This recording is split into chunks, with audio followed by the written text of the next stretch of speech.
Good morning, Beaumont. I try really hard to bring you stuff that nobody else is talking about, and here's one. This goes back a few years, but there's a guy by the name of Alexander Smirnov. Alexander Smirnov, and he's seeking to get released from prison while he appeals his conviction. You see, Alexander Smirnov was sentenced to 6 years in prison in early January after he allegedly pled guilty in a federal court to tax evasion.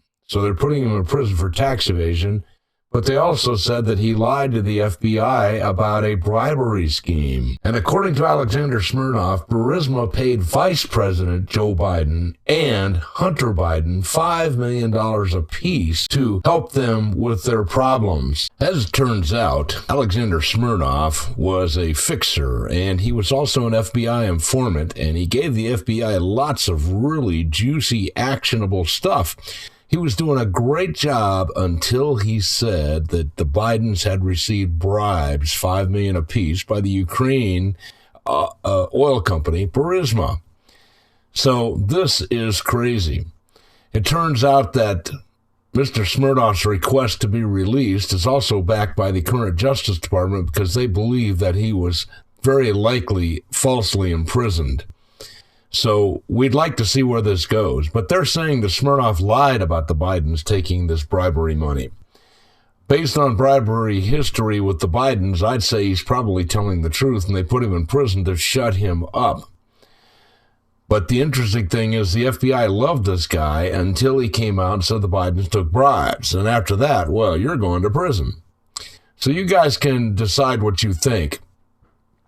But under the plea deal, Smirnov agreed to plead guilty to creating a false record in the federal investigation and obstructing justice and failing to pay taxes and penalties on income from 2020 to 2022, like Hunter Biden.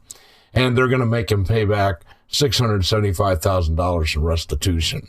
This all might have gone away, except for it surfaced during the alleged impeachment inquiry when the Republicans were thinking about impeaching Joe Biden. Those impeachment proceedings were, of course, referred to as a stunt, not for real.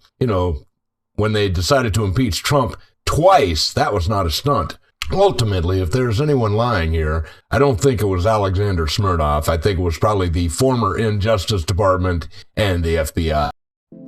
We need people to remember us and think good things about us every day. We need to give gifts to friends, loved ones, and customers, and that's why you need to go see my friends Brian and Christina at crazinesscreations.com.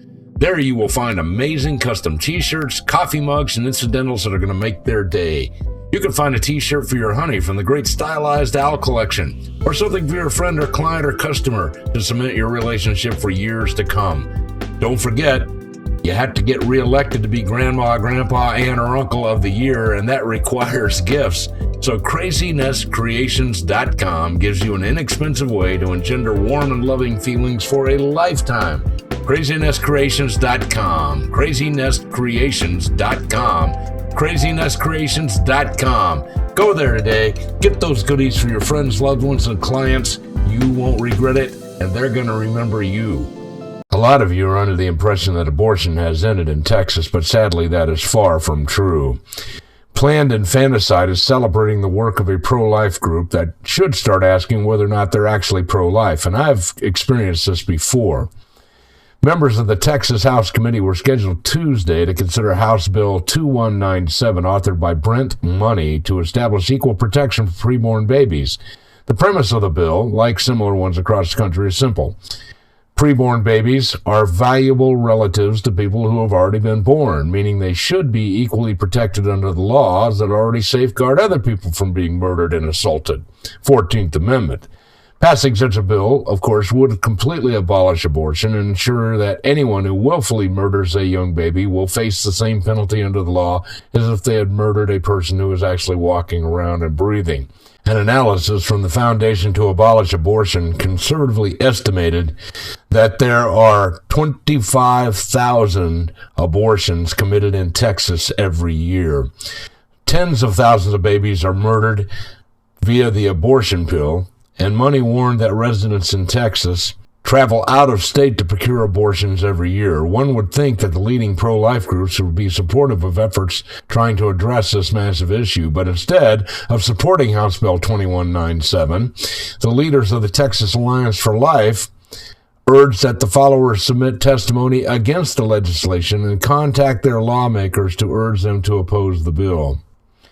Supporters of the bill observed that such loopholes have contributed to 25,000 abortions in Texas, most of which are relying on abortion pills that the mother willfully orders and takes herself.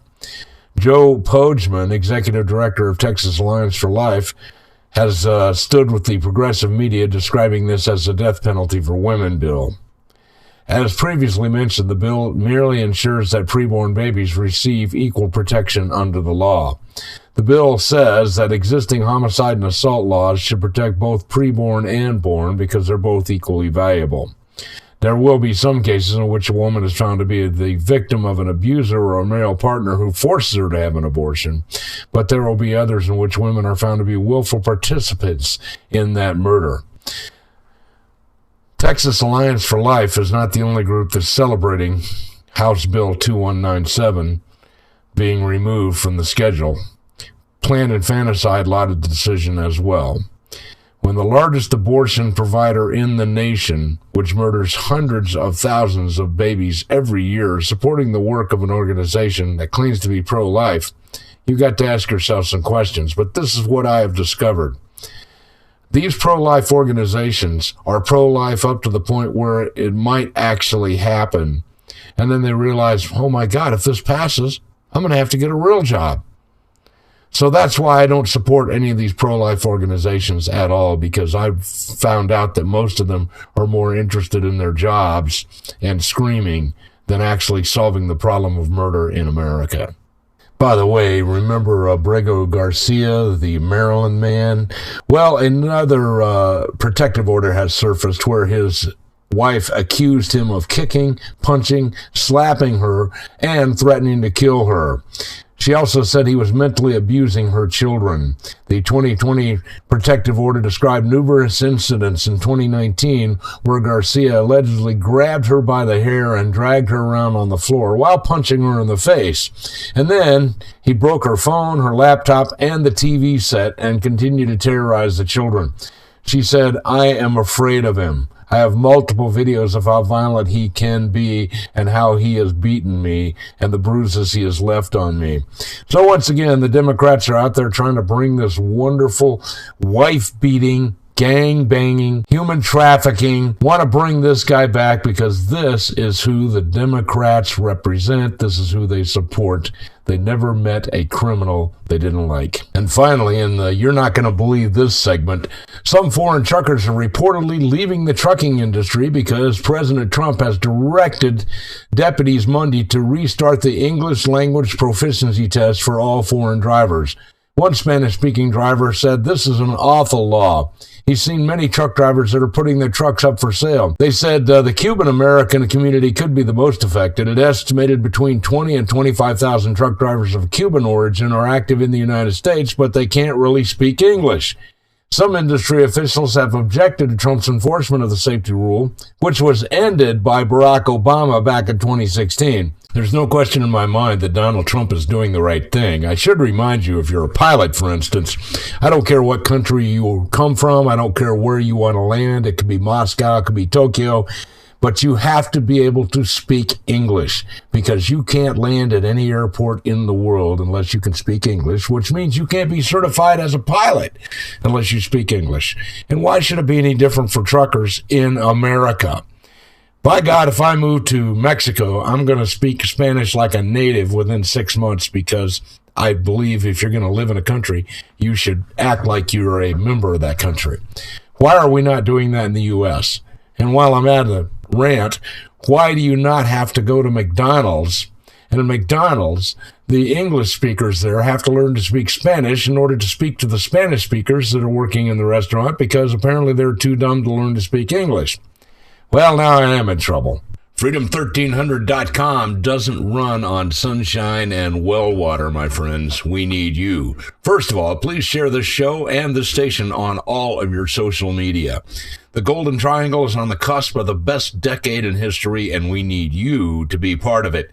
We need you to advertise right here on Freedom 1300 AM in Beaumont. If you are the best at what you do and your client base is in the Golden Triangle or southwestern Louisiana, this is the place for you to be advertising. It's inexpensive and affordable.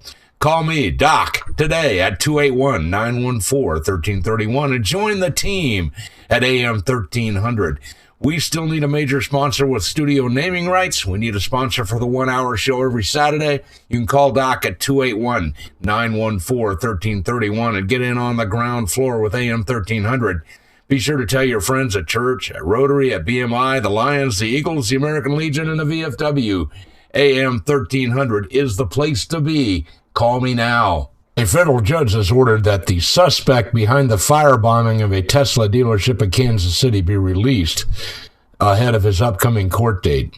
They argued that he should be released because of his medical and mental health needs. He's reportedly been diagnosed with autism spectrum disorder.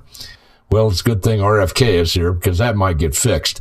Anyway, Breitbart News' Amy Furr reported that McIntyre was accused of firebombing the Kansas City Tesla dealership with Molotov cocktails. He's facing federal charges, which include a count of unlawful possession of an unregistered destructive device and one count of malicious damage by fire to any property used in interstate commerce. So it is a federal charge.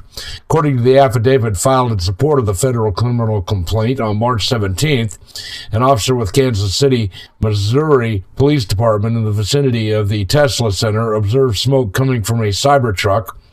The officer observed an unbroken suspected incendiary device near the burning Cybertruck. He recovered that Molotov cocktail. The Cybertrucks have a sale price of around $105,000. Also, 2 charging stations were damaged by the fire.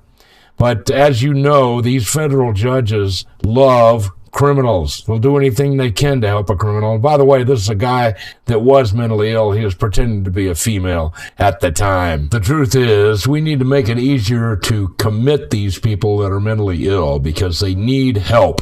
And it's time for us to quit playing let's pretend and start helping these people to get their lives together. Think of how much better society would be were that to happen, and not to mention how many insane people are living on the streets because they've been rejected by everyone else, and you can't commit them. See you tomorrow.